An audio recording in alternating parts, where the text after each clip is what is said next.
like Benson, I'm a Who Dat. I'm a Who Dat. Long as I'm living, I'm a Who Dat. Lose or winning, I'm a Who Dat. Sports Coma, yeah, this is where we do that. Where we do that, where we do that, where we do that, where we do that, where we do that. Boogie like Benson, I'm a Who Dat. I'm a Who Dat. Sports Coma, this is where we do that. Where we do that. Welcome, welcome, welcome. Somebody please better help. Running this thing like elf. I thank God every day I'm not a felt. Go to YouTube Live with Big Q and the guys. If you ain't ride or die, the bandwagon get flipped. Been marching in, that was way for the ring. I was yelling out your chain for the championship. Bucking on Tampa, duck down. Falcons, pluck, get shut down. Panthers ain't much touchdown. The vision really belong to us now. So much hate on the Saints, you could probably tell. Ever since Bounty Gate hit the NFL, when things seem fishy and you probably smell the crooked referees or Roger Goodell. Yeah, like this and I'm a Who Dat. Every day I'm living, I'm a Who Dat. Lose or winning, I'm a Who Dat. It's the Sports Coma, this is where we do that. Where we do that, where we do that, where we do that, where we do that, where we do that. Boogie like this and I'm a Who Dat. It's the Sports Coma, this is where we do that. You're listening to the Sports Coma with Big Q and the guys on the PRO Media Network.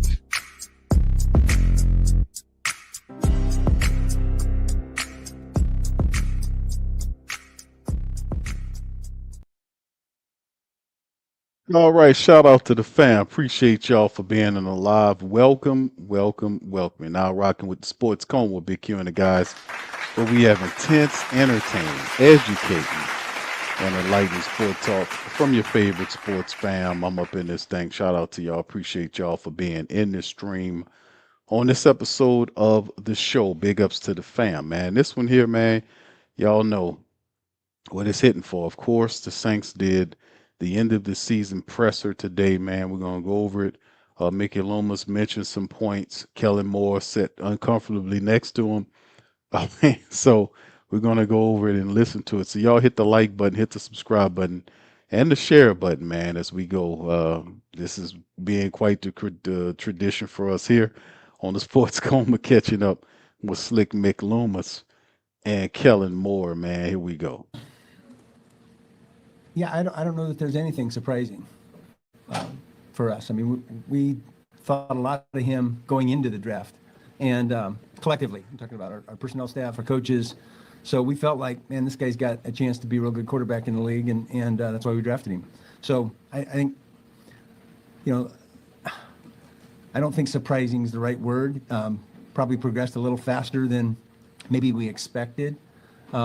But I think our coaches, did a great job with him. I think our players embraced his opportunity, and obviously the player himself embraced his opportunity. Is there a balance to strike between having like a young team, a young core, but also like an extremely winnable division? Like, how do you like fall on those things between like building the young core versus like you can win the NFC South possibly next year? Yeah.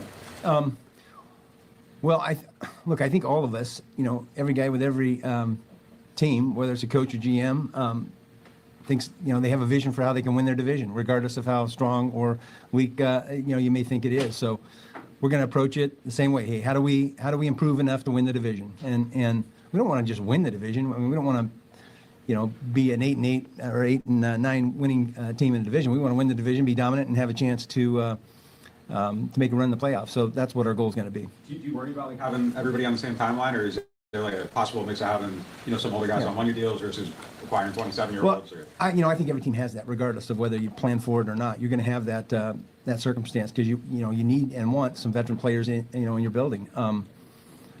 But we do talk about, hey, the core players on your team and what's their timeline in terms of contracts and how do we manage it. So we do have discussions about it. Maybe, without knowing like your full history, I mean, it's been at least a very, very long time since you're building around a rookie back at quarterback. Like what sort of advantages does that give you from your perspective? Yeah, it's just easier to manage your resources. I don't know if it's easy. I don't know if easier is the right word, but you have some leeway to manage resources a little bit, and so, but you still have to make really good decisions. And I think it's pretty well documented that teams that have the quarterback on a rookie deal have been able to do some things and have some success. And so part of that is just building your roster and managing it over the 2, 3, 4 year period that you're facing, and it's just a different equation. It's a different math equation, really. And we've talked Yeah, this is what's interesting about the Mickey Loomis thing. It's like having success with Kellen Moore and Tyler Shuck this season was big on many levels, man, because what it did was it helped set the table moving forward. But listen, this wasn't something let's not sit up here and pretend like this was a plan. Dennis Allen was forced out by the mighty Who Dat Nation. We got up on, Gail Benson. We started turning them tickets in and we forced them to reset this team. Let's be honest. Because had not we had done that to Gail and the Saints, then Dennis Allen would have still been the coach. Because Mickey Loomis was defending him profusely, saying that it was the wrong move to fire him. So when we got him on the body here, then Kellen Moore, they had to reset the team. They was trying to get Coach Glenn. Glenn chose the Jets. We ended up with Kellen Moore. Worked out well. The Saints took a shot, a gamble, a big shot, a big gamble on Tyler Shuck. And just like I've said before, when you gamble, you either two things going to happen. Either you're going to win or you're going to lose. There's no in between. The Saints won with Kellen Moore. The Saints won with Tyler Shuck. And they win it. They won the gamble. But credit to Mickey Loomis for making the right choices after the Who Dat Nation forced Dennis Allen out of here. That is the absolute fact of the matter. Just a lot of recent years, we want to get the cap kind of back toward neutral, I guess, is where I would put it. You feel you're almost there on that? You feel there? I feel pretty good about it. Yes, I do feel good about where we're at. Along the team building lines, I mean, we've had. See that before. Mickey Loomis has said that before, even when the Saints was thinking with Dennis Allen. They asked him the same question. He said the same comment, that he felt good where they were at. This session, something where you don't like the word rebuilding or like the complete teardown or whatever. Did you adjust like your willingness to embrace that? I mean, there were obviously some signs trading Rashid Shaheed, trading for Jalen Poole. Find yourself even leaning more into that than you expected? Yeah, I think so. Yeah, I would say that's true. And what led to it and what did you like about it, I guess, as you were going through it? Yeah, I think the beginning of that was just Derek not being able to play this year. That's the beginning of it. And then, you look at, okay, we're going to have a young quarterback and there's going to be a lot of development. And so how can we develop the rest of the team along with his development so that, we marry this timeline of his improvement and the things that we're going to need to be able to do to support him, with a really good defense, with, a good run game. And so those are the kinds of things you keep in mind. The interesting part about it is when they talk about the Derek Carr phenomenon is this with me. Derek Carr was a part of the old regime with Dennis Allen, who did a lot of protective measures to make sure he doesn't face a lot of competition at the QB position. He allowed him to pick his own backup in Jake Hayner through the draft, who's a Fresno State guy, much like himself. When Dennis Allen was forced out of the Who Dat Nation, what ended up happening was Derek Carr was put on Front Street, meaning that all of the things that he wasn't being, he himself wasn't holding himself accountable for, the Who Dat Nation then said, okay, now it's on you.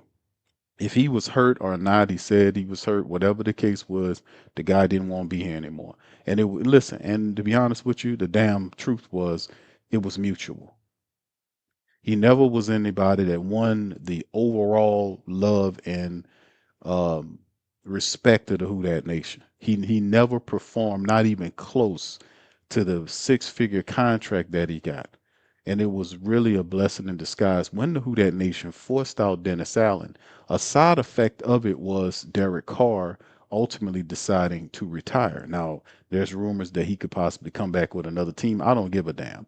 The bottom line is he was forced out. The whole money situation around him really helped our cap this year. Now, he counts about $36 million against the dead cap for this upcoming season. But if you look at the money on our books right now, we're over 15 million in the red, which could have been a lot worse had his contract, you see what I'm saying, if he'd been an active player on this team and he had not stepped away. So it was both of those things was like killing two ugly birds with one massive stone, so to speak, right? Getting out the failing coach, getting out his hand-picked quarterback, and bringing in new, fresh talent there.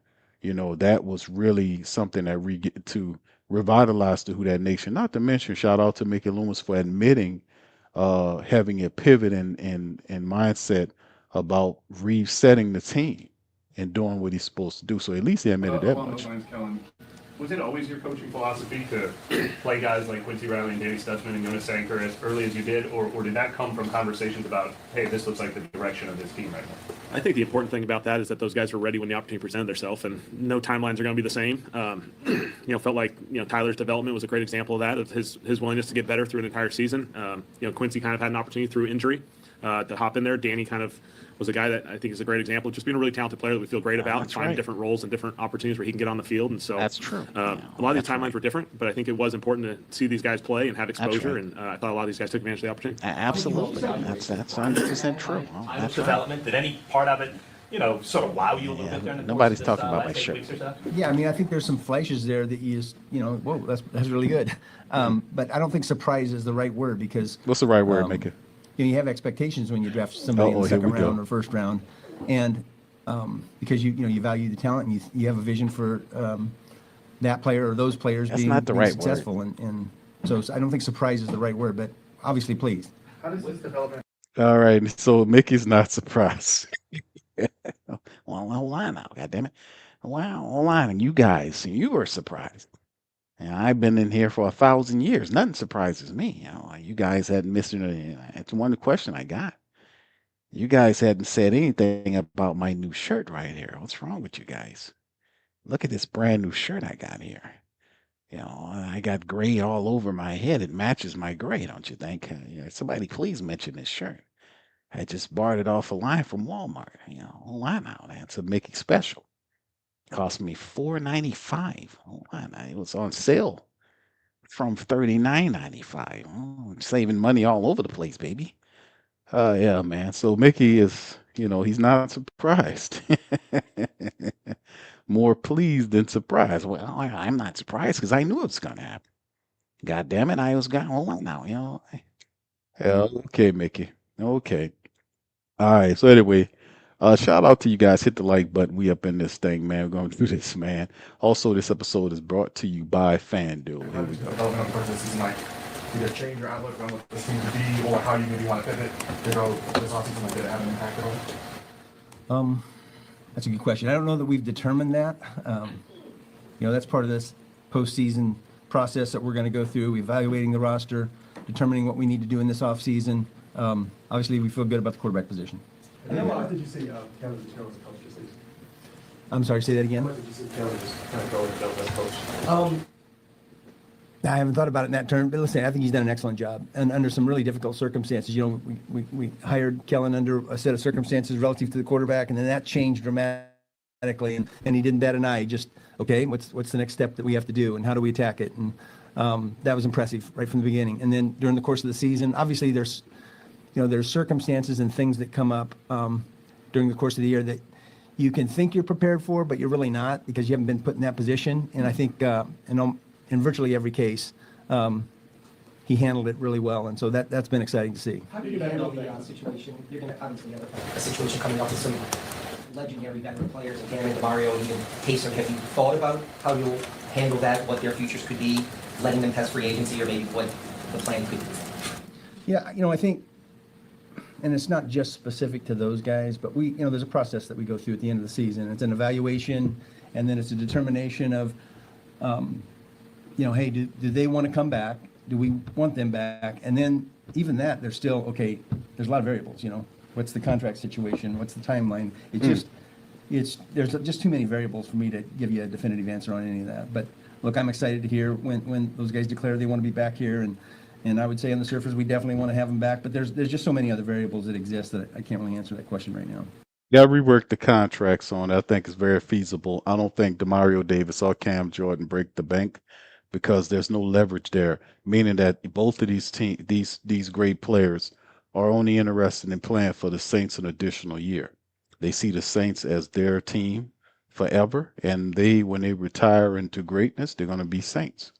Demario's not going to retire as a Jet or a Brown or, he's a Saint. He'll retire as a Saint. He'll go into the Saint Hall of Fame as a Saint when he ultimately is being decided on whether or not he'll make a Hall of Fame bid. He's going in as a Saint. And I think it won't be as hard as Mickey is saying. He don't want to show his cards, but I get that. But I think it shouldn't be a difficult transaction for both Cam and Demario Davis to re-sign for an additional year. There are multiple years of voided money that the Saints owe them, so we could start there. Outside of that, the other two signees, the two major signees of this offseason period, is obviously Chris Olave and uh, Alante Taylor. Those are the two big ones, right? Chris Olave, obviously the top guy on offense in terms of skilled players, had a phenomenal year. He's going to command 19, $20 million a season, so he's not going to be cheap. Might have been cheaper for the Saints to sign him a couple of months ago when they originally started these negotiations. But now that the season is ended and he's broke all of these highs, touchdowns, receiving yards, caught more passes than he ever did. And at the time he balled out and had a stellar year. For the Saints this past year, he wants to get paid. So it's kind of it's kind of interesting that we've heard that they're negotiating, but we haven't heard any figures. Usually you'll hear something bantering back and forth between the player's agent and the team. You'll catch a guy like Schefter or a guy like Ian Rappaport or one of our insiders said that they'll link in and say, well, the Saints out offered. You'll hear leaked information about offers made between the two, right? It'll be a back and forth thing. None of that it hasn't happened, and it's been at least 2 months since they said they were negotiating on a contract with Chris Olave. Very interesting there. Plus, if you guys watched the end of the regular season recap show that we did on Monday, was a 2-hour special. Y'all check that out for those who didn't see it. We talked a lot about it. We played the interviews from several players at the end of the year. We went over the capnomics. We went over some of the stuff with the draft. We kind of touched on a little bit of everything. So if you didn't get a chance to check that out, y'all check that one out. It was a pretty good show. We also talked, in part we mentioned and brought up the Alante Taylor contract. Now, Alante Taylor is unrestricted. We still have a Chris Olave on a deal for an extra year for the Saints for $15 million, right? Alante Taylor is unrestricted. So I'm getting the feelings about Alante Taylor that more than likely Alante Taylor probably won't be coming back.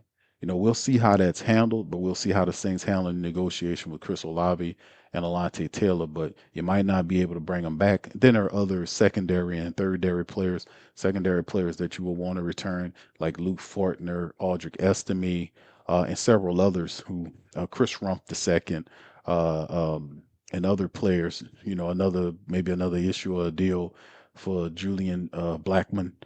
Some of these other guys who are playing really good that should have earned roles back. I think Isaiah Stallbird, special teams ace, stuff like that, getting some of these guys back because of what their roles were in this past season. But outside of that, the big fish of the pond is Chris Olave and Alante Taylor. And right now, things are kind of dragging on so far. We'll see how they look. Let's get back to Mickey. No, is there anything from the season that was super instructive for you? Is there any sort of stuff you went through this year where you kind of identified, like, I need to change my process here or anything like that? Oh, no question. I think that's the beauty of what we're going through right now is, Mickey's kind of alluding to this whole offseason process. It's just a really awesome opportunity to grow as a team, certainly myself individually, to just go back through the entire season, our entire process from the offseason program to how we went through the draft process, all the way leading into the season. And so there's definitely opportunities to grow, get better. I feel like credit to our guys, again, like we've said a lot. The people that we have in this building are really special. And I think that's certainly the foundation of this, from the connection between the personnel department, the coaching, everyone else that works in this building from a day-to-day process, the players, the buy-in, the connection, I think is really, really special. And so if you start there and just keep getting better, we'll be on the right path. There was a lot of fluctuation when it came to the roster, whether it be trades or injuries. How much did that impact developing the offense at the pace you wanted to? Say that again, sir. The fluctuation of the roster came to injuries and trades. How much did that fluctuate and maybe alter the timeline of developing the offense the way you wanted to? I just say that's going to happen every single year. Injuries, adjustments to the roster, and just your ability to pivot is really important. And so certainly we feel like there's a lot of opportunities to grow, to get better collectively. And I think that's the beauty of what this offseason is going to provide us, is just a really clean platform to use last year as an excellent resource to evaluate it, dig into everything, and then find a really good path moving forward. This is true, man. I really appreciate how Kellen Moore eventually were able to use some of these guys, like especially the offensive line. To be truthful with the family members, we always for this entire season, we did the entire season film work, study and breakdown. We from start to finish. We seen how the first month or 2 months how the offensive linemen were blocking with all five of the starters there was a lot different than what we seen on the back end of the season when we had two or three backups in there. You seen Audric Estime, a fourth string running back, carving out yardage, running in between, giving balance to the Saints in the back of the season. Really positive. The trade that brung a really good, solid trade that brung Luke Fortner in from the Jacksonville for Bink Saunders was a big, major trade. A lot of people not talking about that move. Like we talk about the fact that the Saints did trade for Divine Gacho, who to me had a very down year. Didn't like how he played toward the back end, and they kind of pulled him out of there. Had other guys playing. He had no impact. He wasn't, he just he didn't look good. The Saints moved his ass out of there, put other people. Nate Shepard stepped up, started balling out. You seen more Jonathan Bullard than you seen any of him in there. So that trade, we gave up, I think it was a 7-round selection to get him here to kind of help with Coach Staley, but then Coach Staley bring on these other guys that outperformed him. You talk about the Divine Valley trade, you talk about that, but the Luke Fortner trade for Bink Saunders was really big. Getting Fortner here, Fortner looked better with the Saints in the little time we played. Had him here than he looked in all the time he was with the Jacksonville Jaguars. He fit right into that offensive line. He was a really solid backup center, for the Saints. And they were actually able to run the ball and counterbalance to a degree the Saints offense. That's why I'm advocating for them to re-sign Luke Fortner because of the 20-something odd games that Eric McCoy has missed over the last 4 seasons. So the Saints have to do something there. I think Luke Fortner was a great addition and a great move. So little moves like that, picking up Audrey Estime, trading for Divine Valley. They took too long to ultimately get them involved. They made a mistake with Cooks. They finally, they started to correct the mistakes. They learned slow. They learned a little too slow. If they learned a little faster, we could have picked up some wins. But in the end, the process is the process. But at least they did what they were supposed to do. We knew that Brandon Cooks didn't fit. We knew that this other guy couldn't play or that guy couldn't play. But they did what it was necessary to make the defense good. They improved the offense. They gained an identity. And that's the positive part about it, right? That's the positive in my book. Well, certainly, we feel great about the staff. It's an awesome staff. Really appreciate these guys coming together. And, you always have to stay ready for different adjustments. We have a really talented staff, and so you got to be ready for the opportunities that may arise for these guys. And so we'll go through that whole process as we go through this. But it's been a really good staff. For both you guys, just how much did it alter the vision after Derek decided to retire? And just what was that like kind of going through just like a complete change of plan at that time? Well, I would say that it just catches you a little bit off guard. And so you got to kind of recalibrate. Okay. Wasn't our plan going surprised. forward. Early in the off season, it's different than Mickey don't get surprised. He get caught off guard. it is later. And then I don't know. It's hard to describe really. It's a good question, but it just changes your course a little bit. Is really the best way to describe it. I knew I told y'all that, man, when the season was going on, and maybe I got a extra sense on it that these people don't have. But when you study behavior patterns like I do, people tend to fall into those certain amount of patterns. I knew, and I said it then, once Dennis Allen was fired, that I did not think that Derek Carr would stand before the mighty Who Dat Nation as the starting quarterback. A lot of people were lined up against him because he made it really difficult for himself in the media. A lot of double speak. And the Who Dat Nation is very clear. We do not, when it comes down to people, we know who the people is. And if you're a phony, we'll call you out. And he did a lot of stuff, not everything, but he did a lot of stuff that was just not cool. Like him blaming the wide receivers from running the wrong routes when it was turning out that he was the person that was throwing the ball where it wasn't supposed to go. him being protected from blame, him not studying the tape correctly, where he just staring people down, him not taking responsibility for throwing hospital balls, all this kind of stuff. It was just a nasty, trifling spirit the guy had that really rubbed a lot of people the wrong way. Despite the fact that he was supposed to be this guy that goes to church and all that, but who they got more in that in be hanging around in the church trying to throw people off. That's where a lot of the a lot of the rottens go to try to absolve and mess with the people trying to get their work done. But outside of that, I'm not calling him that.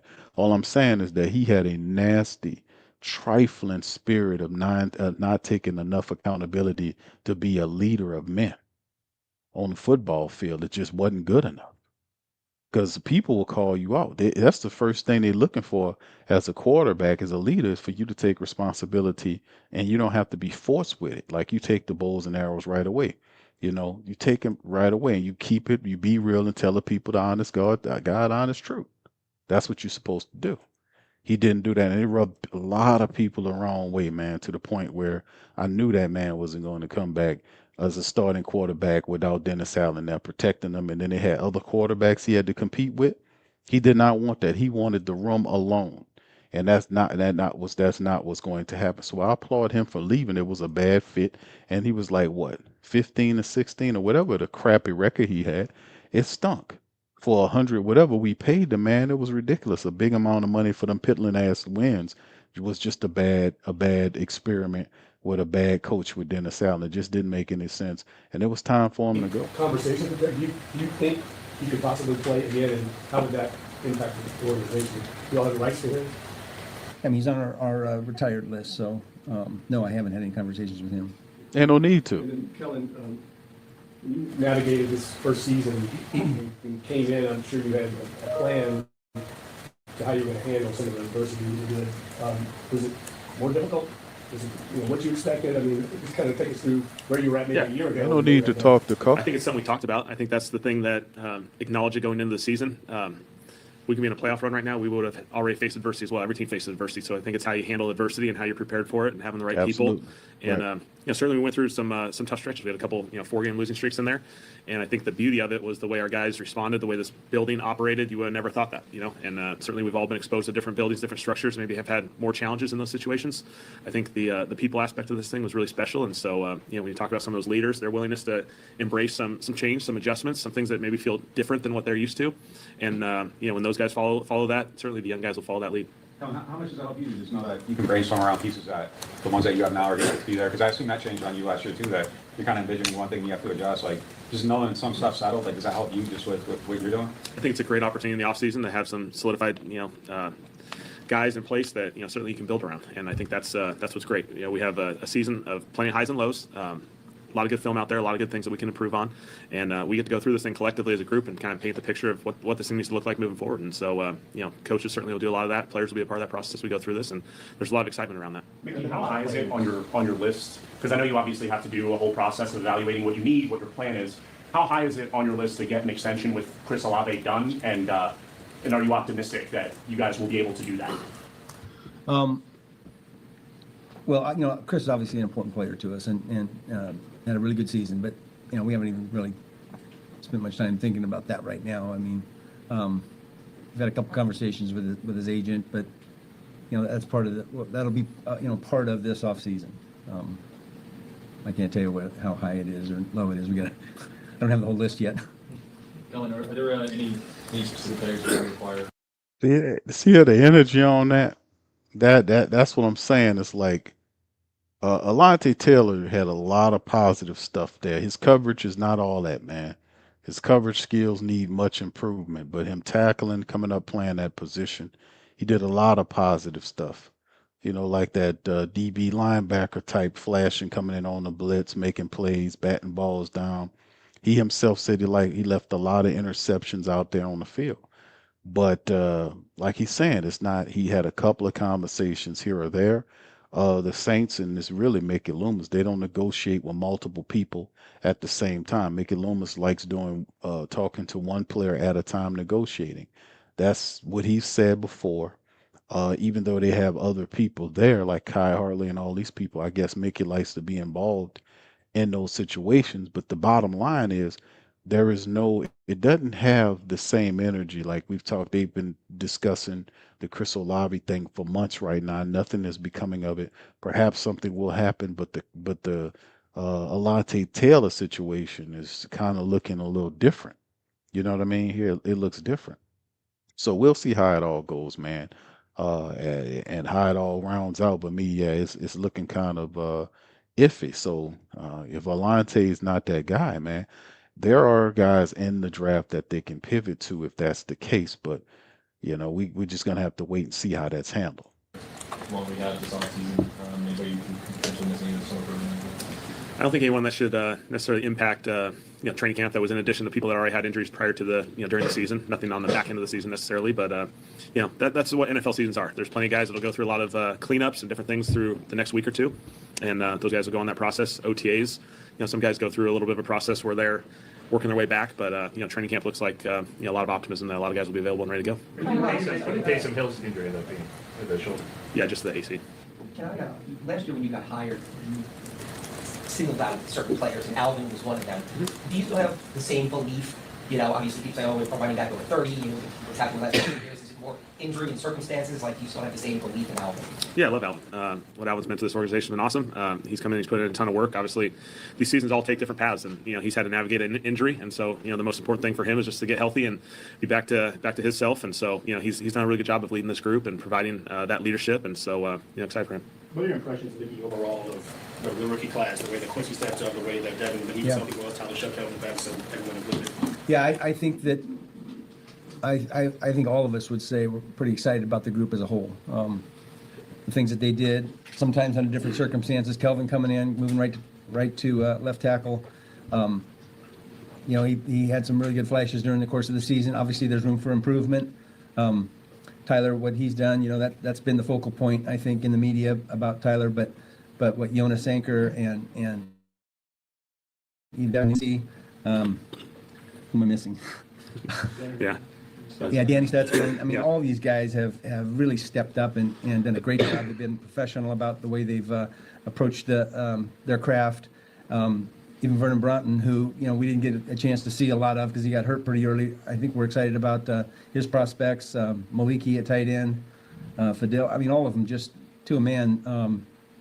I think we're really excited about this class and have a lot of high hopes for them going forward. Very solid class, man. Very solid class. We talked about it all year long. Kelvin Banks Jr. is going to be awesome at the left tackle position with Tali Fuaga. But this 2025 class was awesome. Tyler Shough is the franchise quarterback. Kelvin Banks is his blindside tackle. You also have Devin Neal, who was actually doing a really good job at the running back job until he got hurt, providing depth there behind Alvin Kamara when Kendre Miller was hurt. You have Maliki Matavo, who was a 7th-round draft pick from UCLA. You can see toward the last 2 or 3 games him getting there, blocking, catching the ball with his hands. 6'8" tight end with his big quarterback to help out. You got the Vernon Brockton, a raw 3rd-round draft pick, who's just a nonstop player, strong. He's raw, but at the same time, he's going to be a guy, man, next year to keep an eye out for. With Brian Bursey operating on 1-year deal, Vernon Brockton and him together could be the future. But you underpin them with guys like Jonathan, you bring in guys like like Bullard, and bring him back, and guys like the big fella that we picked up from the Commanders, Giant Ridgeway, and others. The kind of interior to breed, and you're going to add some guys in the draft. But outside of that, Quincy Riley, who started at the nickel position, took Isaac Yidom's job.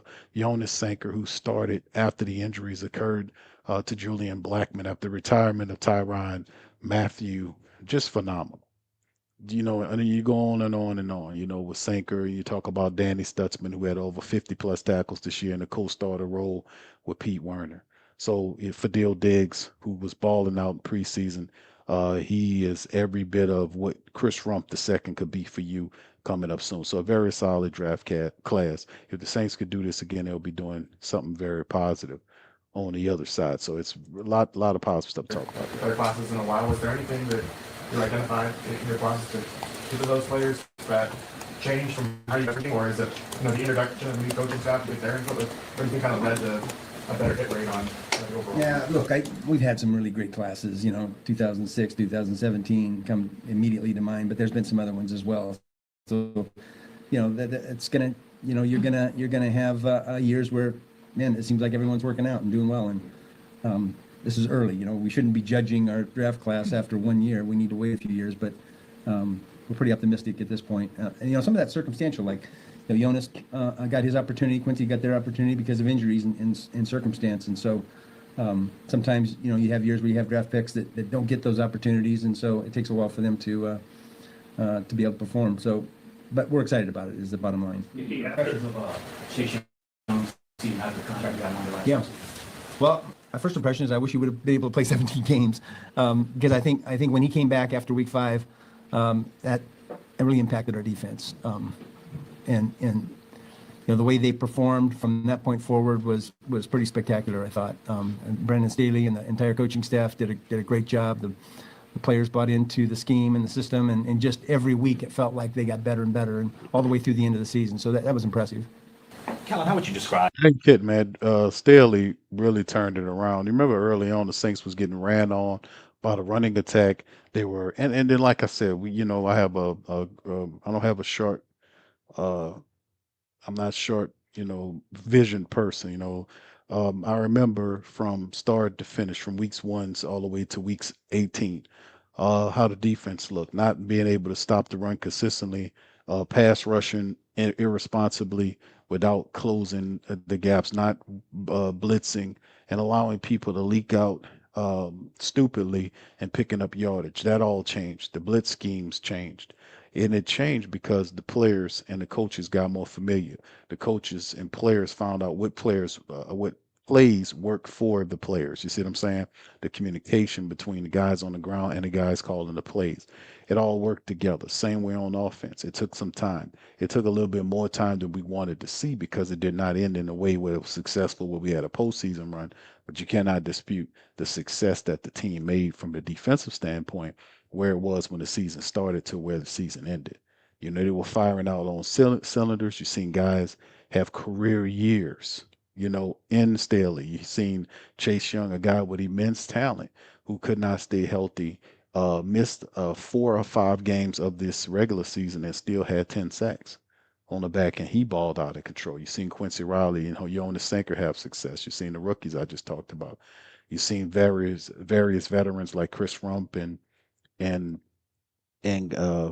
Bullard, guys like Bullard operate in internally the defensive line and on the outside edges have success. So you've seen players around having success offense, through the defense there. So it's a lot to be talked about, and you got to give Staley a lot of credit, man, because it didn't look like much early on, but they all learned together and they figured it out, and it looks a lot Working better. with Brandon Staley and the job he did, especially like Mickey said, once Chase Young came back in the second half of the season. Yeah, I just give a ton of credit to our defensive staff. You can see the improvement, like Mickey was saying, throughout the season. Their ability to connect. It was a staff that a lot of people from different places, and so getting together and coming together and getting alignment, I thought was critical, and I thought they just did an excellent job of that. And their adaptability, I thought they did a really good job as the season progressed. Adaptability, willingness to adjust, based off kind of matchups and personnel and all that fun stuff. But we got a bunch of really good people, and so I felt great about it. You talked about it multiple times before, but what has been that special factor for Kellen that's allowed him to continue to win week in and week out? Yeah, I think he's just really, truly at the end of the day, he's a humble, hardworking guy. He doesn't let mistakes snowball. To go play left tackle in this league as a rookie and to play as many hard downs as he's had to play against some of the premier players in the league. That's as hard as it is. That's as hard as it goes, and his willingness to just go for it, embrace it, get better each week. Tons of credit to him, and we're fired up to have him. Several players, veteran or otherwise, have kind of expressed a desire to be a part of what's being built here. What does that mean to you, and how do you go about creating sort of that environment that players want to be a part of? Yeah, no, I certainly think it comes down to people. It comes down to having really, really good people in the building, which certainly I think from an evaluation process, we've just put a ton of emphasis in for a number of years, and that's allowed us to have the type of locker room we have. And then just the consistency of how our players, how our coaches, how everyone operates from a day-to-day basis. I think hopefully it creates an environment that allows everyone to be their best. Mickey, was there ever a serious consideration of bringing in a veteran quarterback after Derek retired, or did you guys kind of right away feel like let's go with the other guy? Well, the timeline didn't fit that. I think the veteran quarterbacks that you would bring in and compete for your the position were pretty much all gone.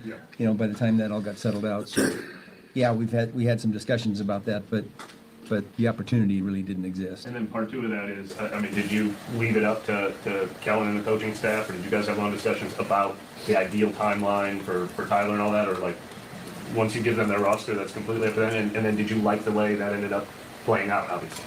Are you talking about in terms of when Tyler played? At the beginning of the season, Yeah. coming in. So I mean that who is starting, who is playing is a coach's decision. But certainly we had a lot of discussions about that during training camp, during the season, and but yeah, obviously I like the way that turned out. I think First and foremost, you can see how Kellen felt about that. Kellen, did you see his face? Kellen felt a little slighted. I've been saying this to people for years, man, that Mickey Loomis hands you. Mickey Loomis is not a meddling general manager. Mickey Loomis, and I've said this for whatever, he's shown this for over the last three times he's hired people. He doesn't meddle in the staff, regardless if he's so comfortable in his position in the New Orleans Saints organization.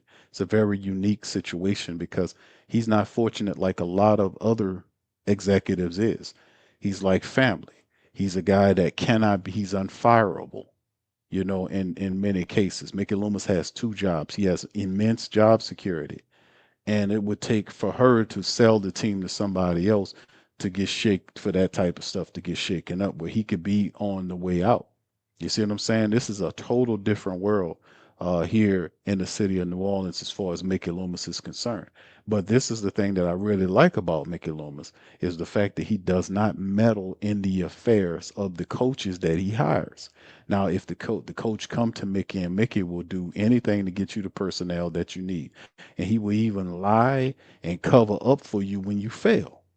But he's not going to put any requirements on you. He's not going to do any of the stuff. He's going to hire you and let you do the job. He's not going to be looking over your shoulder. He's not going to be doing any of that stuff. So Kellen Moore was the one that should be given respect for everything that was going on with his team. And you could kind of see when he was asking that question, he kind of dipped his head down a little bit. Like, man, these people thinking I'm some type of, like I ain't making a decision. Like this man telling me what to do. You can kind of see it in his face. Look at his face. Look at his face. Like these fucking people thinking I'm not doing this. Like somebody else telling me what to do. That's kind of disrespectful. That question was, man. Because I've been saying this for a long time, and I don't know if these reporters know it or not, but I've been saying it along. He doesn't meddle in the coaching affairs. He doesn't tell you what to do. He leaves the team to you and will even lie for you. That's what Mickey Loomis will do. And he hired Kellen Moore. Kellen Moore making all these decisions. All of the decisions, the personnel decisions, the drafting decisions is Kellen Moore and his staff. And Mickey Loomis, he tells Mickey Loomis what he's going to do, and he tells Mickey Loomis what he wants to do, and Mickey will go out and do it for him. That's the bottom line. But that is all Kellen Moore. That ain't Mickey Loomis. I think it was a great way to approach it, and I think Kellen and his his staff face. did a great job of developing the position. We got it wasn't just one young guy. We got three young guys in that room, and that's a difficult proposition for as a coach. And I thought they handled it perfectly. Is that going to be a big possibility for this offseason? That's the head of what the coaches say. I mean, the proper speak would have been, man, that's Kellen. I mean, you got to give all the world the credit to Kellen Moore. Of course, Mickey Loomis wants to take some comeuppance for hiring Kellen Moore. But if he takes comeuppance for hiring Kellen Moore, you got to take these comeuppance for not wanting to fire Dennis Allen. So you can't take the good and without taking the bad that comes along with it. But Kellen Moore is the guy that's responsible for adding these coaches. He's the one that bringing these players in. He's the one that allowing his defensive and special teams coaches to ask for resources, and he's fulfilling their obligations. And he's the one that's coming up with this game plan. It's not Mickey Loomis. That's not even what Mickey Loomis does. Since Tyler is going to be your guy, like a veteran who's been there, done that, that can potentially. It's a good question. We You're always trying to raise the level of a room, trying to get better, trying to improve. I think one guy in that room that kind of lose sight is like Taysom was in that room the entire year. He's been in some of the best quarterback rooms in the entire NFL, and his leadership, what he brought to those guys, even when he's playing his role where he plays every other position, he brought an excellent form of leadership to those guys and experience that they were able to lean into. Kellen, Cam DeMar already said he wants to play in 2026. Have you talked to Taysom about whether he wants to play in 2026 or is retirement a possibility? We'll talk through all that process. I think for all these players, I think the goal really is, I'm just appreciative of their work.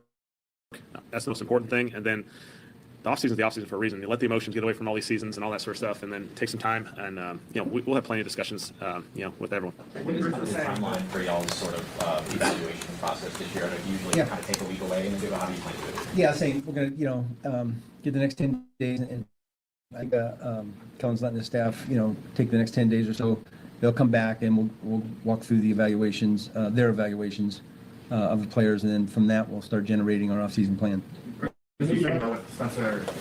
Notice he said their evaluations, because we've been there so many times before. Mickey Loomis will say they're doing evaluations, but he'll never tell you exactly what the evaluations are. Like there'll not be a follow-up show which will then say to you, yeah, we did our evaluations, we're determining this and this.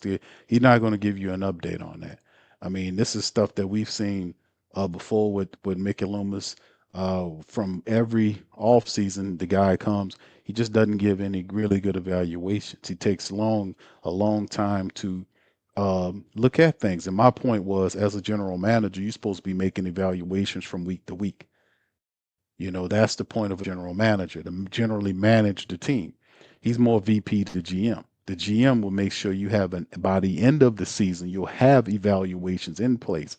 Like a good scouter has been evaluating his team from weeks 1 all the way to week 18, and they have personal scores or personal scouting reports and recommendations on whether or not certain players should be brought back.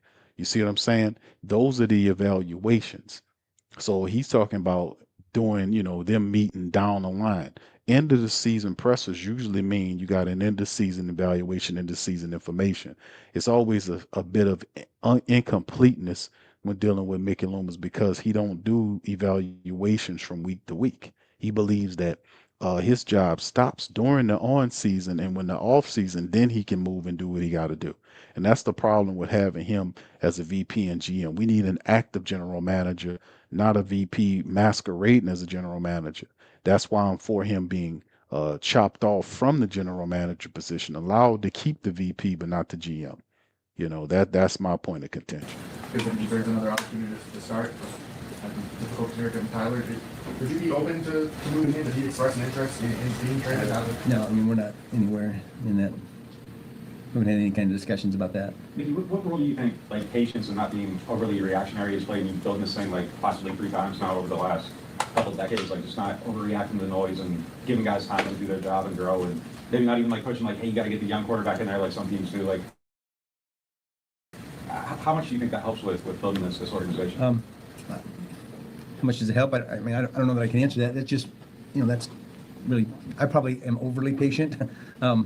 Sometimes your greatest strengths become become a weakness. And so I'm really patient, I feel like. And, whether it helps or not, hopefully it does. I think it does, but, I'll continue to be that way. Again, we're excited about Tyler. You're all excited about Tyler. We're excited about Tyler, but we have to remember that he hasn't had 17 starts yet. And so we're going to go into next season with these high expectations, and there's nothing wrong with that, but we also have to temper that by the fact that he's a rookie, not a rookie, he's a second-year quarterback, and he's had less than a full season to start. So we got to keep that in mind as we go forward, that, there's building blocks here, and we cannot skip any steps. I'm going to go ahead and just The impatience of the people is the fact that it's been 5 years for this to be happening, for everything to come around. I think that's what a lot of people are being on. And there's an excitement, and rightfully so. When you have respectable football, things happen. But we've seen young quarterbacks experience success very early on.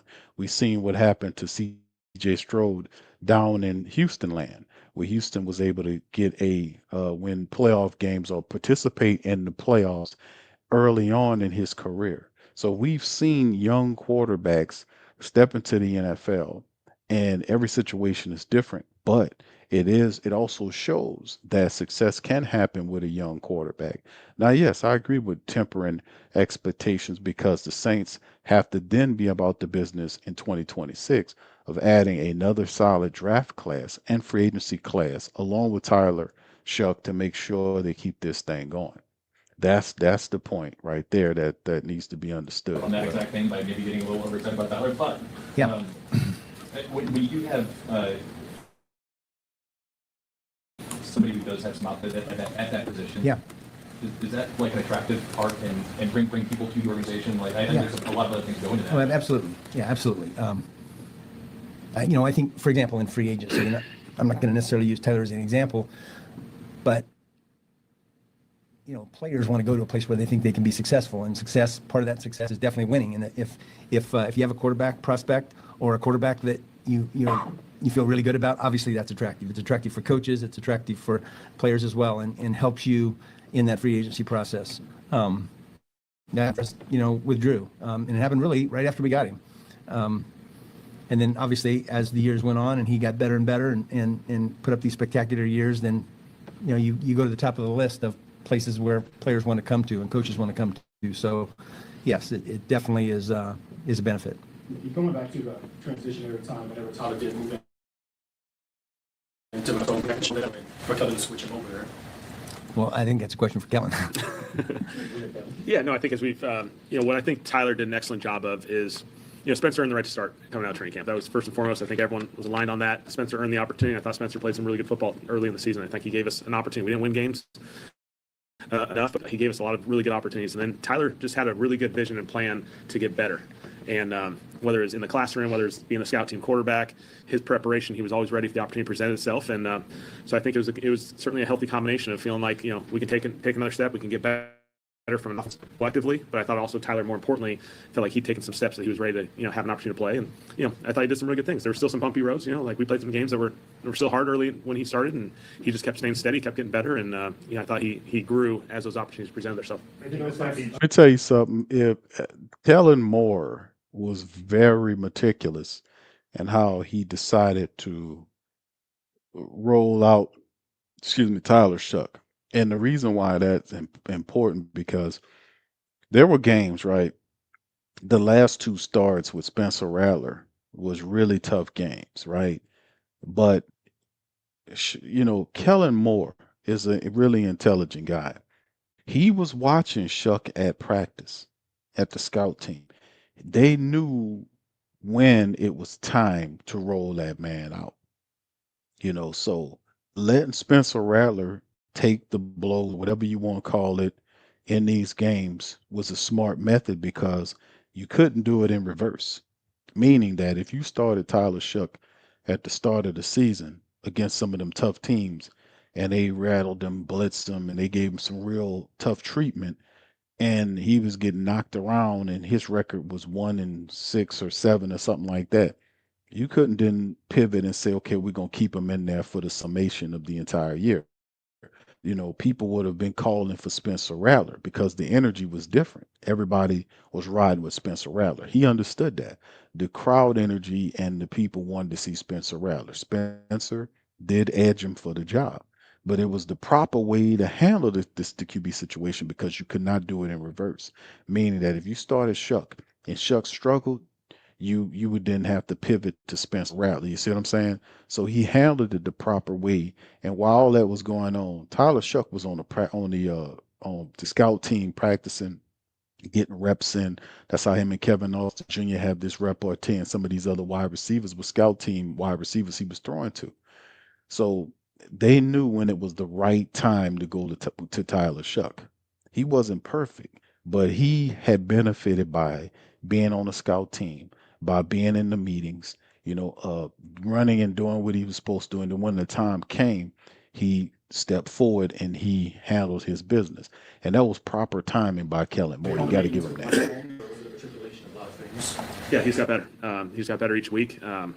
I thought his ability to respond to some adverse situations, I think, was a really good indication of his ability to play football at a really high level in this league. And, when you throw an interception at Miami, you respond and play really good football in the second half and give yourself opportunities and then respond again the next week, at Tampa, in really rainy, challenging conditions.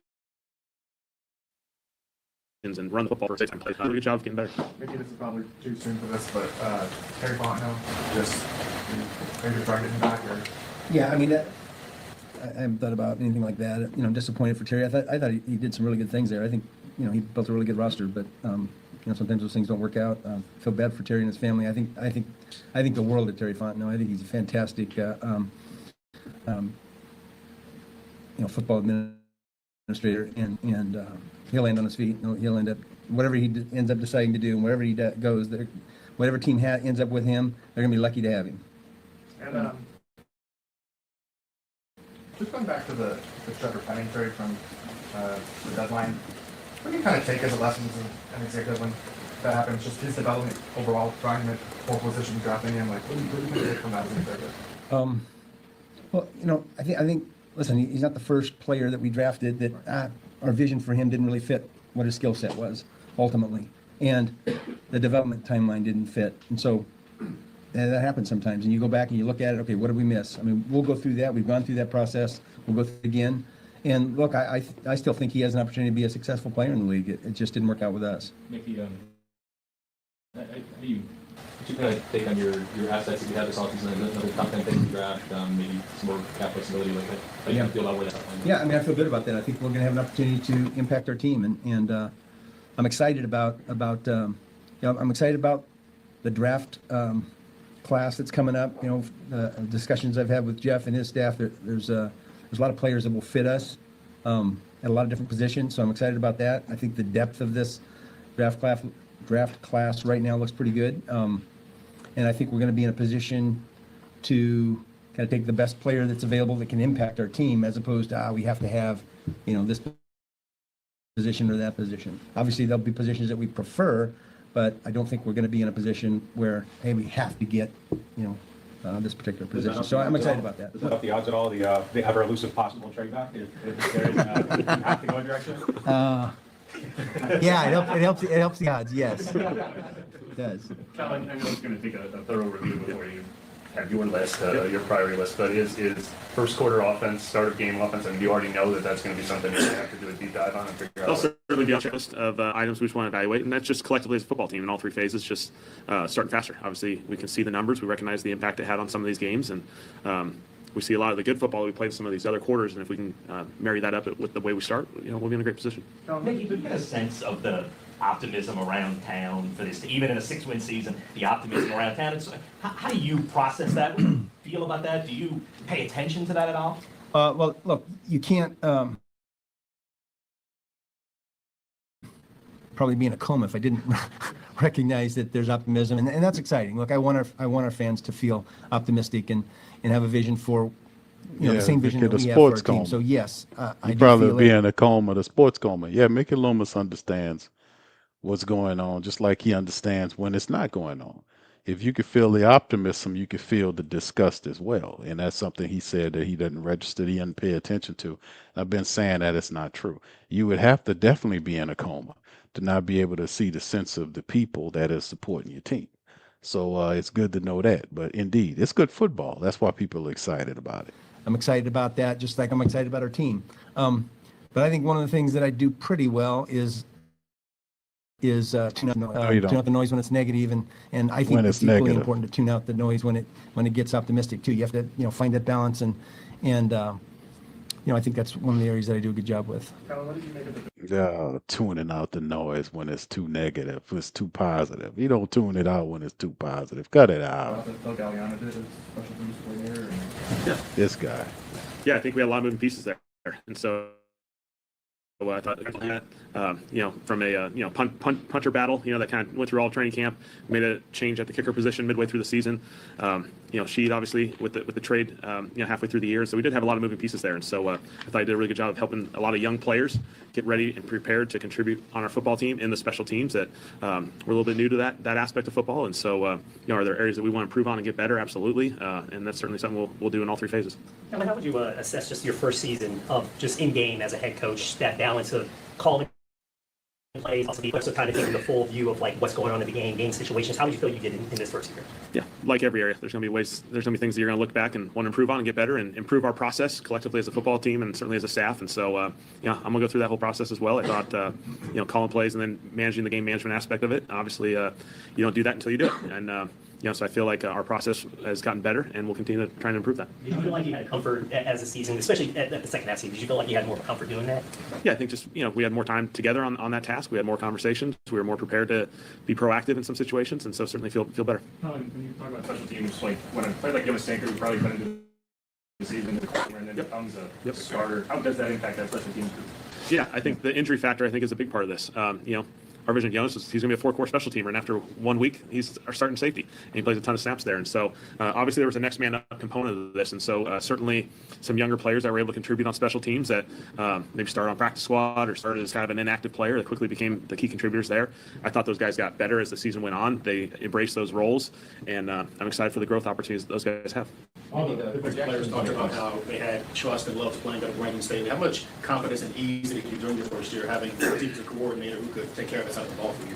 Yeah, Brandon's done a phenomenal job for us. Obviously, my experience with him in the past, was a great resource, with our opportunity to team up together in Los Angeles for that 1 year. And so I thought Brandon did an excellent job of working with a staff that obviously, again, came from a number of different places, created an alignment. And then I thought the players and the coaches had a really good combination of buy-in and working really well together. Mickey, the projections when it comes to the salary cap number for 2026 still show what would be an overage for all in that area, but the amount is sort of lighter as compared to what you've had to deal with in the past or navigate in the past. Does that change at all? Not necessarily signings and things like that, but the restructure plans, does that change at all sort of how you go about maneuvering around getting to lines?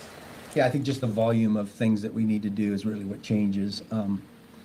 Those numbers, when you look at them at the end of the season for any team, there's a lot of nuance behind all of it, because you just see a number. You don't see how many players are under contract, how many voids exist, how many of these, balloon numbers exist for the next year that you knew all along you weren't going to, that wasn't going to be their contract. So there's a lot of nuance to it. But, obviously over the last 2 or 3 years, those things that we have to do to get under the cap have diminished, and this will be it'll be the lightest work that Kai has to do over the last couple of years. And it's no nuance, Mickey. I mean, come on, bro. They got literally all kind of, really accurate cap resources, over the cap, Sporak. There's literally a bunch of references from a contractual standpoint that follow us extremely, extremely accurate. And if you look at some of those, they follow it really good. So those resources have helped educate people on contracts, on reworking of contracts, knowing whose contract is voiding, how many voided years. You can literally go on over the cap. It'll show you all of the Saints players' voided years, the contract, the active contract ending, and the restructured phantom year contract deals that Mickey Loomis has signed for the team. And as you know, he mentioned Kai Hartley. See, Kai Hartley is doing everything a general manager is doing, except for without the title. See, Mickey Loomis is fortunate to be able to be the VP and hog the general manager title, while Kai acts as an assistant GM, but yet doing most of the stuff that a general manager does. How convenient. But there are also several other people that are there as well that serve in the capacity to assist the assistant general manager. Some of them act as scouts and otherwise. But a lot of what I'm saying is a lot of the people nowadays is more educated than they ever have been before about contracts, keeping up with contracts, knowing what contracts expire, who has voided years in their agreements, knowing how much potentially this player could be offered. You see what I'm saying? So it's not exactly accurate, but it's by far more intelligent than it's ever been before. So there are a lot of resources to be able to keep up with Saints salary, to know exactly how many players actively are under contract and what they're making. So, it ain't, I don't know if this old man know that or not, but you're not sitting on an island no more, bro. People know what you know in terms of the numbers. So that's not exclusive. Yeah, we're going to definitely feel good about that. And remember that COVID year and Cut that it out, impact Mickey. on our cap and everything. Cut that out, Mickey. I mean, that was a blow out of left field for us. And so Come on with the COVID year, Mickey. That wasn't it. Come on. Everybody had to deal with the COVID year. The whole NFL had to shift to that. The following year, after the COVID stuff ended, then, the NFL's numbers went up again. So you remember the league operates on a revenue sharing model. So what are you talking about? That's an attempt to try to hide the fact that you had a lot of bad contracts that you signed, Mickey. That's not going to work. Stop using the C-19 excuse, brother. We already know about that. You want to talk about the bad contracts you signed, like the Derek Carr contract? You don't want to mention none of that stuff. But this is the type of stuff you won't bring up to make excuses. Cut it out. had to overcome that, and it takes a while. Bad contracts in there, man. Jalen Pope's somebody that y'all were high on going into the draft. Yeah. And is that why you wanted to pursue him and then for Kellen? Like, what's kind of your vision for him once he's Yeah, we're definitely high on Jalen in that draft, and we talked about taking him at certain points, and so obviously doing what took him, and the opportunity came up. They had changing staff there, and we had an opportunity to get him. We knew he's not going to be able to play this year, but just looking with our eye forward, we're really excited about him, and his rehab's gone well, and he's been great in the building, great in the room, and I'll let Kellen take it. Yeah, again, I think just, echoing a lot of the same things. I think really good.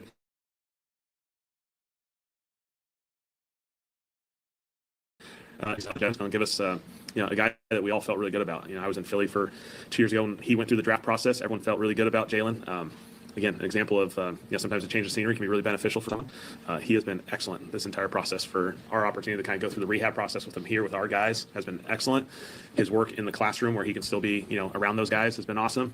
And so I think it's going to provide him an opportunity to be just so much further ahead when he gets to the spring ball where, he's not going through that transition now. He's already gone through that process. And so obviously we feel like he's going to be able to play a really beneficial role for us. And that was the thing too, because this will be interesting because the Saints gave up, I think it was a 6th-round draft pick to land Jalen Polk, wide receiver Jalen Polk from the New England Patriots.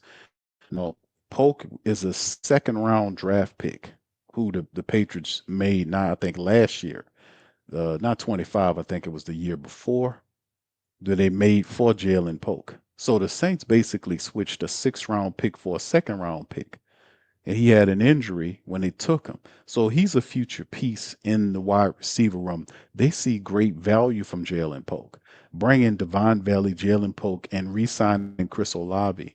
Or perhaps, I hope they're not thinking that Polk can provide a insurance policy if Chris Olave's not signed back. But the reality is, based on how this offseason performs, we'll know more of this because the Saints will more than likely. Those would be big spots, signing Chris Olave and Alontae Taylor. If they can't sign both of them, maybe they sign one. I believe that they get Chris back, but not Olave. I don't think Chris Olave is going to. That's my call. I don't think he will be with the Saints upcoming year. I think the Saints more than likely will pivot somewhere else. But we'll see how it all thins out. But at the bottom line, the Saints made futuristic moves for the wide receiver position, just like they just picked up the big 6'5" wide receiver from Canada. These are futuristic moves that have an impact on the team in 26. So Drew expected to go into the Hall of Fame. Is there a chance that Moore would request to play in that game, knowing that it's an extra week and an extra preseason game? I don't know if that's good or bad or something that you would want to do. Yeah, well, we thought about that, obviously. And we don't want, I don't want to just assume he's going to get in the Hall of Fame. But yeah, I think that I think it'd be a good thing for our team to experience that, and experience, that whole experience of the Hall of Fame is. I think it's really good for anyone involved in football and anyone who's a fan of football. And the fact that if Drew gets in, I think it'd be a great thing for us to play in that game. Would that factor into your guys' decision on whether to go away to camp or not? Yeah, we'll talk through that whole process. I think that's obviously there's a lot of factors with that, going from what your regular season timeline looks like to certainly what your preseason schedule is going to look like. And so that's an off-season process we'll go through. And obviously we've had a lot of benefits of just the different opportunities we've had. Maybe you brought Drew and Jari into this organization. Your thoughts on your candidacies for the Hall of Fame? Yeah, they should be in there. Slam dunk. That's what I think. Why? No, I mean, I just think when you look at their body of work over time, two of the most, obviously Drew. Do we even need to talk about Drew's candidacy? We shouldn't. But Jari, I mean, he was one of the most important elements on an offense that had historically, over that time frame, and you've written this, Jeff, like anything seen in the NFL in the history of the league. I mean, that period of time where I think we were number one in offense for 6 times maybe. The amount of points, the amount of yards, just the offensive output, and Jari was a huge part of that. And obviously, I think there's a disadvantage when you play in one of the smaller markets that isn't, no offense to any of you, a media hub. But I think Jari would already be in had he played for the Bears or the Giants or one of these big market teams. He'd already be in. That's what I think. Do you think his role at guard and the way you all set up the offense around a 6-foot quarterback? Yeah. Is kind of overlooked a little bit? Yeah, I do think it's overlooked, and the interior of the line, I think oftentimes gets overlooked in our league. The importance of the center and guards, and certainly with Drew, keeping that spot, 3 yards behind the line of scrimmage was important to protect that, and Jari and the guys that he played with over the years did a great job during that time frame, and again, Jari was a huge element of that. I think he should definitely be in the Hall of Fame. All in since he got drafted, you talked about you staying here, and his wife's pregnant, and talked about a checklist of things. I know you talked about going from here to Texas. Is there anything that you're kind of, your first chance in a few years, maybe sneak into an off-season culturally too? I've had a few transition off seasons, so I'm excited for this one. This is going to be built off of the previous year. We're excited to just be here and just get to experience the city, the community, Mardi Gras, Pelicans last night, going to that game with the kids, and so we just love that. What are the next steps for Tyler? You want to there's plenty of steps. I think again, it's just growth. Just keep getting better, keep communicating at a high level, and so he'll put together, I'm sure, an excellent off-season plan to take advantage of the time that he has. I'm curious about how you feel about the number of sets. Is that kind of an area where you can get better in terms of starting points? Yeah, I think that's just a collective thing. I don't think that's necessarily, does Tyler want to get better? Absolutely. Can we get better from a protection standpoint, play calling standpoint? Obviously there's plenty of statistical things that we can look at and say, hey, let's get better here. Into the season, there were players that weren't available due to injury and things like that. Felt more related to timeline than anything else when they got injured. But with this year and coming off of how things were in 2024, where injuries were such a big impact, how do you feel about how that process went in terms of Ted Rath's job and the job that you guys did? Yeah, I think I think Ted and his staff did a great job. Our soft tissue injury rates were significantly impacted in a good way. Obviously, you don't want any injuries. Some of them were circumstantial. So, I feel pretty good about where we're at. We're going to take a look at it again. The things that the injuries that happened. But I feel really good about that department. That being said, Kellen, would you approach training camp the same way as you did last year, with the workload? That's another thing, talking about the injury. The health staff, that was been a major point of contention for both the Saints and the Pelicans going into the season. Has it improved in your estimation? I would have to say slightly. We hadn't quite dealt with as many injuries as we've done. I mean, we had all these lineup changes once again, so the injuries were there. We just adapted better than we did from the past toward the back end of the season, right? We almost in the Atlanta game, we was down to fourth, fifth, and sixth string wide receivers.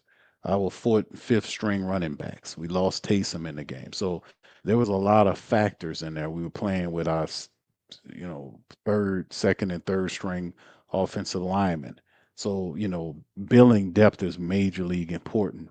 But that's a question for you guys to answer. Did we improve from a health standpoint? Based on how many injuries you had, or is that something that you have to evaluate for a while? Yeah, I think you have to evaluate it.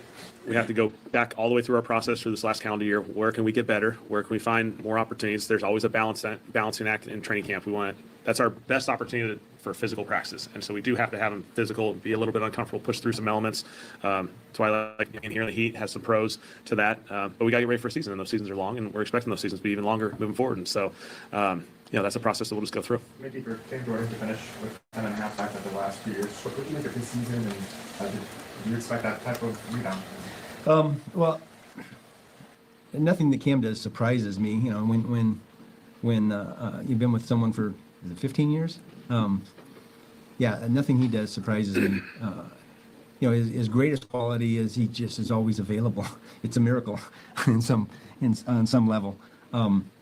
But he's had lots of these years where he's actually, produced in the second half of a season, better than the early parts. And so I'm not surprised, excited about it, excited for him, excited that he still has the same joy when he comes to work every day. He's always positive. He's always excited. And man, that hasn't changed in 15 years. So, do we expect 10.5 sacks from him? No, I wouldn't say we expected that, but I'm excited for him. I just want to get your take on Alvin season 2. I know that was fun earlier. Just curious on your take. Yeah, I think it's unfortunate he got hurt toward the end of the season. But Alvin's always prepared. He's always he's a talented guy. I don't see a lot of difference there. And I haven't had a conversation with Alvin since the season ended, so I'm excited to have that with him and see where where he's at in his mind space. But Alvin's he's been such an important part of our team for the last 9 years, whatever it's been.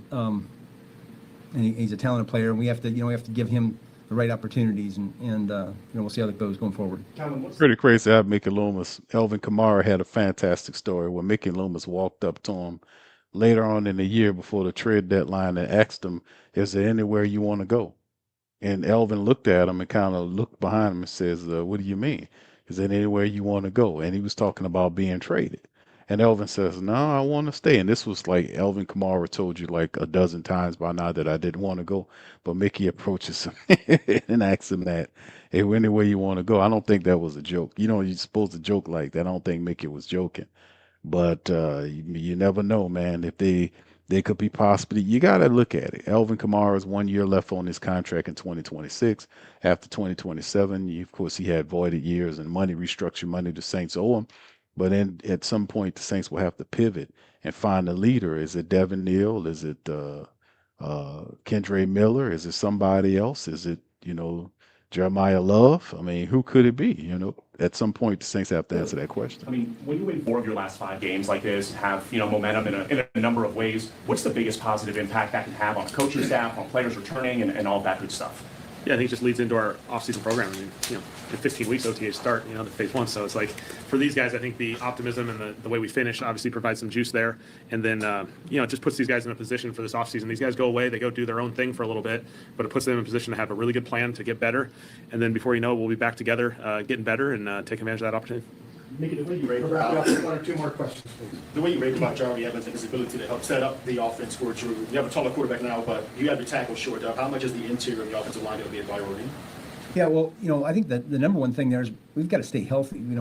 Eric McCoy is a really, really good player, but he's been injured the last few years, so we have to examine that. Hey, are we putting him in difficult positions? How can we correct that and not let that happen again? Caesar's a really good player, and yet we've got to get more out of him as well. Obviously, Dylan stepped in after Trevor, the Trevor trade. I thought he did a good job. So we'll evaluate that interior offensive line. But and I think, by the way, we had a number of guys step in. Luke came in and played for Eric and did a good job. But we're going to have to evaluate that position, and we've got some free agents there. So it's going to be an area that we pay a lot of attention to in this offseason. The thing is, we're talking about Cesar Ruiz is the player we've been pinpointing Cesar Ruiz for a long time, not just last year, the year before that.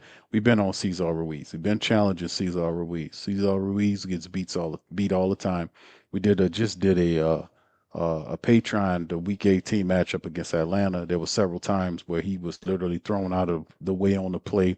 His footwork is still not consistent enough. He still is exhibiting poor qualities at times. He's had too many reps to be at this stage of what he is. And that if you want to protect Tyler Shuck and run the ball effectively, he needs to be replaced. Very good player, nothing. He's not very good. Cesar Ruiz is not a very good offensive lineman. I'm sorry. That's not what I would call him. With all the reps that he's received, Cesar Ruiz should be the best offensive lineman the Saints have currently. The Eric McCoy situation is Eric McCoy has missed 20 games in 4 years. They have to, and he was like, they putting him in a tough situation. They're not asking Eric McCoy to do anything that they're not asking the rest of the offensive linemen to do, except for be the center. The problem is Eric McCoy is getting worn down by the physicality of the NFL. That's what's going on. His body is breaking down. And you have to recognize that. That's why Luke Fortner should be resigned. And also, the Saints need to see about perhaps looking at bringing some young help here in the center position as well. When you got a quarterback like Tyler Shuck, why not give him a young center that can play the position? McCoy is getting older. You can't count on him like he used to. He has to be looked at there. And there's obviously a hole at the left guard position. So the interior of the Saints offensive line is in flux as far as I'm concerned. The two bookends is what you got, but you got to fill in the left guard position. You got to fortify the center position with McCoy. With his injuries keep happening, whether you sign Luke Fortner or draft the young guy to groom in the position, and the right guard position needs to be replaced too. Or you bring in a right guard to push Ruiz and challenge him for that right guard spot. And this is what needs to happen going forward to protect the quarterback and to run the ball. You don't have to do as much work with the new running back. Kind of allow you to be aggressive if you want to be, and go on. And stuff. Yeah, I mean, yes, it would. We got to be judicious. We can't just go out there and just start, contracts around and doing things that we wouldn't ordinarily do. But we will have some different opportunities. You got to be judicious and not just go out there and throw around contracts. The same Mickey Loomis that throws around contracts all the time. All of a sudden, Mickey Loomis wants to be judicious in giving out contracts. That would explain why you don't see why you see the Alante Taylor. That's why I said I don't think Alante Taylor's coming back. Chris Olave, I can see him because of the $15 million that they got to pay him. But the Olave, the Alante Taylor thing, that's a whole nother thing. He's unrestricted. The Saints could simply just pivot and pick up some help in the draft if that's the case. But anyway, fam, that's what it is, man, for the season. That's the end of the season presser from Mickey Loomis. Let's kind of pivot here. Let's look at the schedule. Here's the schedule right here on screen, family. For your viewing pleasure. This is the upcoming schedule for the New Orleans Saints in 2026, right? You can see then the times and dates will be announced, but this is the 2026 schedule that was announced. Saints open up the season, and we'll see here. I think this is it. I'm gonna have to make sure it is the proper schedule. Y'all give me a second. Let me make sure I got this together. Hold on just a second here. And make sure here, because they did announce the future opponents that the Saints will be playing. And let me see if I can pull it up. Let me see. They did mention the opponents the Saints are going to be playing, and here it is right here. Of course, we got the Falcons. These are the home opponents. We'll have the Falcons, our regular people, Falcons, Carolina Panthers, and the Tampa Bay Buccaneers. We'll have them at home. But we also will open up with Arizona, Green Bay, the Raiders, Minnesota, Pittsburgh as well. Those are home matchups. We'll see Cleveland as well. So some struggling teams, the Arizona, Cleveland, Las Vegas.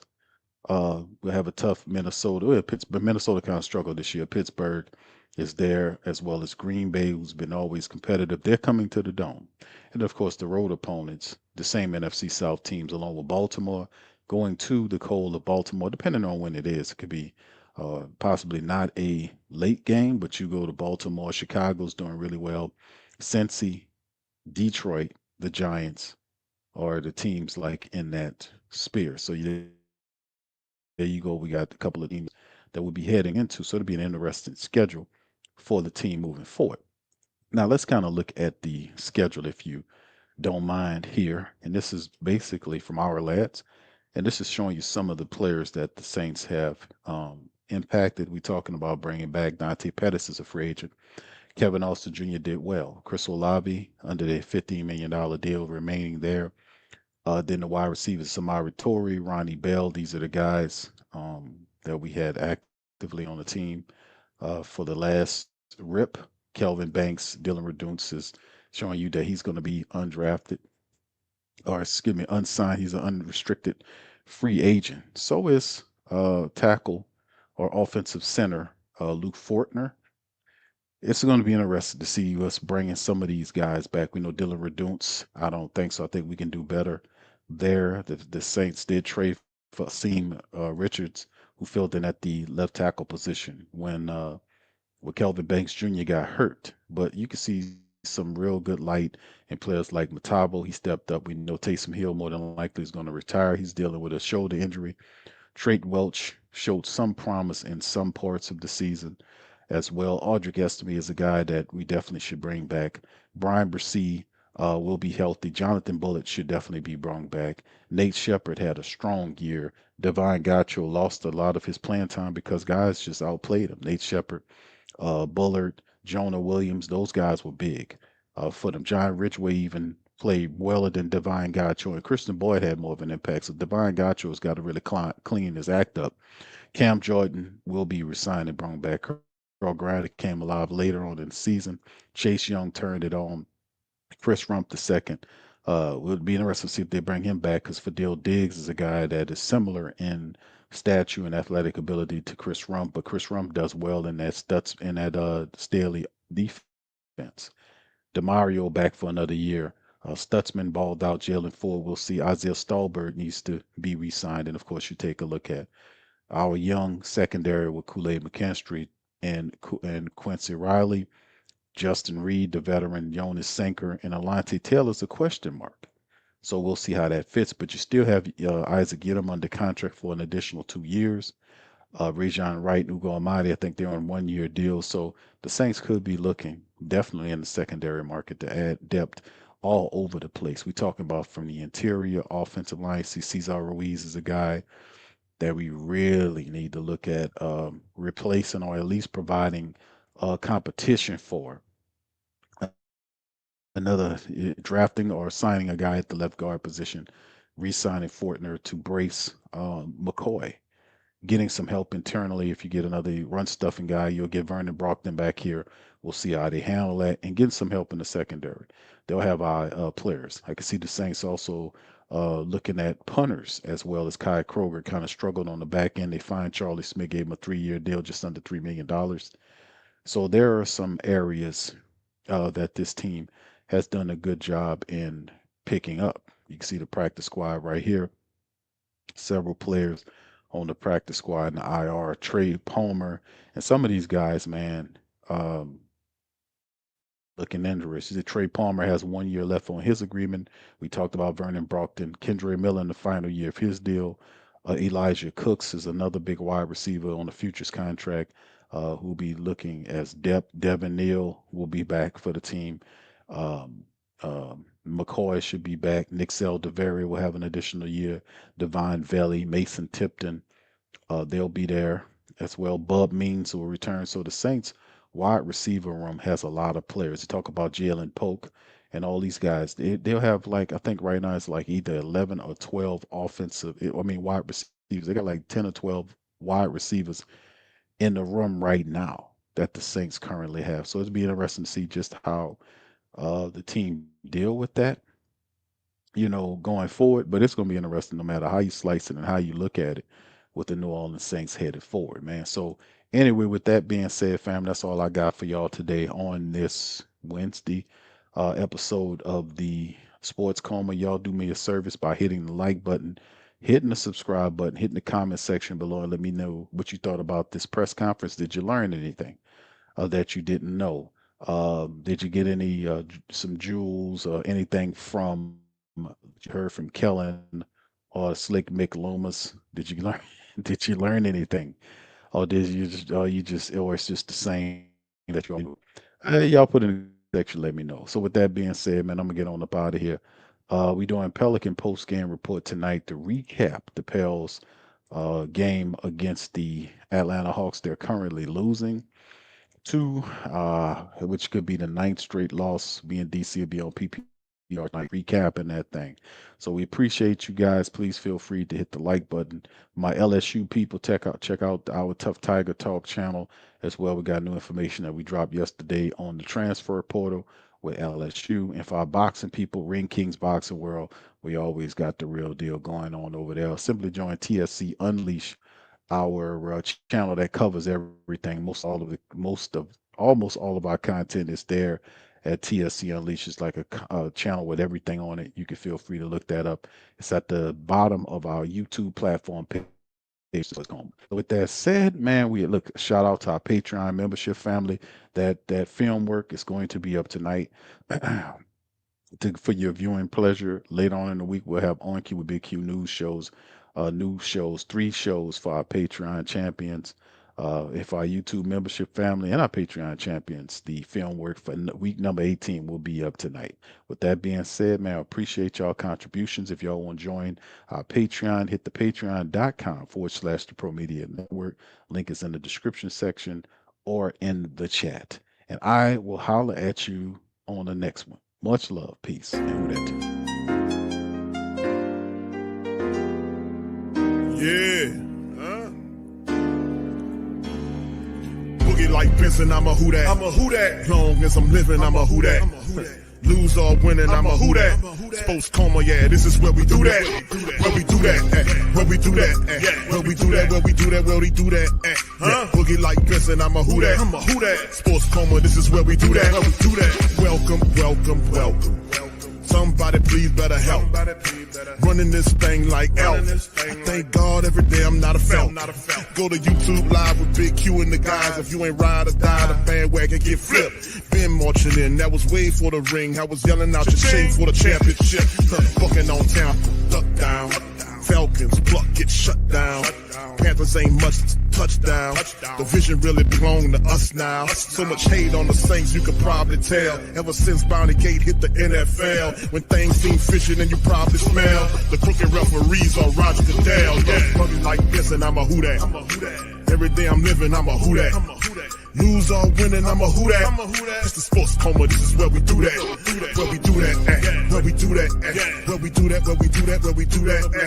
Boogie like this and I'm a who that. It's the Sports Coma, this is where we do that. You're listening to the Sports Coma with Big Q and the guys on the PRO Media Network.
Whether you're catching up on Saints news at Jackson Square, checking Pelicans scores in the Garden District, or staying updated on LSU while grabbing coffee in the French Quarter, there's one place that keeps you connected to everything that matters in our city.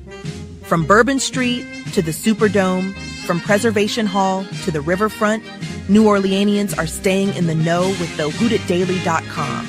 Your daily source for Saints, Pelicans, LSU, and all the sports, music, and culture that makes our city special. At work downtown, at a game in the Dome, or just relaxing by the Mississippi, wherever life takes you in the Big Easy, you can stay connected.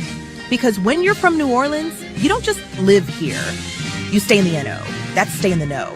Visit the WhoDatDaily.com and never miss what matters most to Who Dat Nation. Welcome to the Pro Shop, where we create authentic NOLA-inspired clothing for men, women, and children. From Saints jerseys to Pelicans gear, everything's crafted right here in New Orleans. Whether you're shopping the Pro Shop, the Pel Shop, or the Pro Shop Kids, we've got your whole family covered with genuine merchandise that represents our city's spirit. Check for links in the description section below or in the chat.